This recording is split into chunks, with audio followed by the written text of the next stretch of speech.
Dari silaturahmi ini saya dapat ide yang terbaik dari guru saya Pak Kiai Amang dan bunda saya, ibu ya, untuk bisa memperluas gagasan beliau itu ingin ada yang suasana sawah tapi jadi eksklusif gitu. Dan insya Allah saya akan berusaha untuk mewujudkan itu dengan sekuat tenaga ke depannya. Dan bersama masyarakat. Dan bersama dengan masyarakat yang ada di Kukulu, di Subang. Jadi Makasih Pak, sejak kapan daging bakso? Sejak kapan daging jadi bakso? gimana Pak rencana Ketika tidak ide Bapak itu apa? Ide Ambu itu apa? Ini kan ada sawah masih ada gitu. Ambu.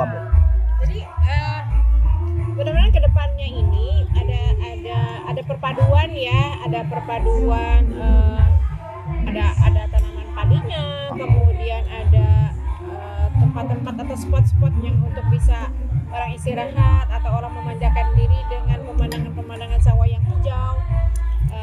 Nanti insya Allah lihatlah ke depannya seperti apa. Yang insya Allah yang jelas tuh di sebelah sana itu akan dibuat yang eksklusif ya, artinya tempatnya lebih nyaman. Ini sudah nyaman tapi akan lebih nyaman lagi, dan kemudian juga menunya bisa Indonesia, bisa luar gitu ya. Kemudian khasnya tapi tidak dihapus, jangan sekali-kali menghapus budidaya kita yang ada di Cikokulu ini gitu. Tetap kita hadirkan, justru itu menjadi sebuah ciri khas ya dari Cikokulu ini gitu, dari tempat wisata ini. Yang insya Allah mudah-mudahan kita berdoa itu sampai ke sana nanti. Bahkan tadi bisa dibarengin juga dengan nanti coupling perumahan ya, homestay di sini juga bisa ada, sehingga nanti kampung ini menjadi kampung wisata yang agamis tadi ya, kemudian juga memelihara pemuda dan pemudinya untuk bisa tetap sehat, tetap segar, ada tempat olahraga dan sebagainya. Ini sebuah perpaduannya, insya Allah luar biasa. Mudah-mudahan tambah manfaat ya Kang Oni di sini. Amin. Tambah manfaat untuk masyarakatnya, kemudian juga beliau tetap istiqomah di dalam Amin. menjalankan ibadah dan agama, insya Allah. Itu barangkali dari saya.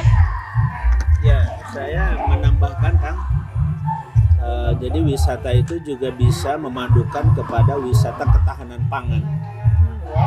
Itu dengan mempertahankan sawahnya nanti tetap, bahkan bagaimana sawah itu dijadikan semacam pilot project ya, prototipe sawah-sawah terbaik dengan mengundang tokoh-tokoh dari IPB misalkan.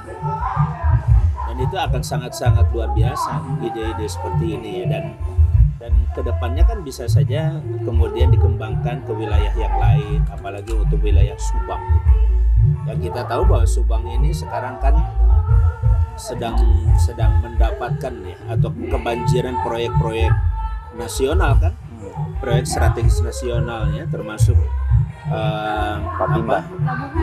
Patimban ya, pelabuhan Patimban, dan itu kan akan dalam tanda petik, bukan tanda petik pasti lah, menggerus kawasan-kawasan lahan-lahan pertanian yang menjadi bagian daripada ketahanan pangan itu sendiri kan. Nah, dengan adanya ide seperti ini, bagaimana kamu ini bisa mempertahankan dan memadukan, sekaligus kalau ada semacam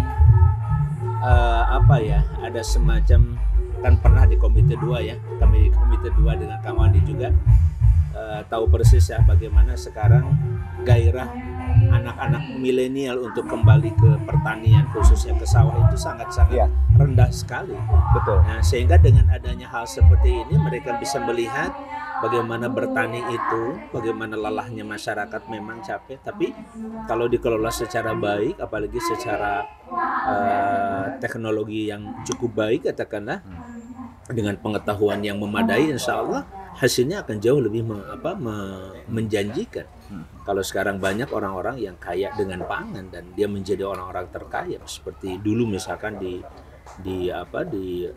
Karawang termasuk Subang kan banyak orang-orang kaya dengan lahannya. Sekarang banyak di antara mereka justru yang kesulitan dengan lahannya. Betul, sendiri. Pak. Kenapa itu? Kenapa jadi masalah seperti Itu yang saya tahu itu kan artinya karena nilai jualnya juga yang itu biaya kan produksi. nanti kalau di sini kan jangan tanggung-tanggung, aku bikin di sini Kampung Kukulu itu sebagai kampung peradaban nantinya kan. Di sini ada tempat yang sudah terbentuk seperti ini dan masyarakat juga sudah mulai bersama, nanti mohon maaf misalkan kalau nanti dari katakanlah dana masuk itu misalkan ada katakanlah 10% ya, kalau 10.000 kan 1.000 rupiah, Ya, Pak. itu disisihkan untuk apa? Untuk pengembangan kawasan dan milenial Ya. masyarakat nantinya, dan itu mereka akan menikmati bersama-sama di situ. Jadi banyak yang bisa dikembangkan karena ini sudah berjalan, Kang. Ya, Pak. Dan ini tinggal bagaimana terus akan mengembangkan. Jadi kalau di sini saya melihat ada kawasan wisata eksklusif. Tadi, tapi inklusif dari sisi dari sisi kemasyarakatan, masyarakat bisa ikut menikmati bersama-sama, dan wilayah ini tinggal nanti jalan aja ya, kerjasama dengan Pemda untuk dilebarkan, karena ini akan menjadi kawasan wisata yang diproyeksikan ke depan jauh lebih bagus lagi, apalagi tadi Kang, untuk meningkatkan ketahanan pangan tadi gitu. Dan produksi pangannya juga akan meningkat dengan berbagai macam teknologi, sehingga edukasinya pun kan bukan hanya edukasi buat anak-anak, tapi edukasi buat orang dewasa, para petani, para poktan itu bisa edukasinya ke sini. Kira-kira seperti itulah langkah-langkah yang bisa coba kita kembangkan bersama-sama. Terima kasih, Nuhun. Masukan luar biasa. Insya Allah lah sambil berjalan tahun depan ini sudah bisa mulai on progress gitu, terwujud. Tahun depan Insya Allah. Amin, insyaallah. Atur nuhun pisan. Ambu, terima kasih ya. Mantap ya vlognya. Bermanfaat euy. Amin. Kita makan bakso dulu ya. Menyambung. Jangan lupa like, share, subscribe. Channel inspirasi dari Kang Haji Amang Safrudin ya, jangan lupa subscribe.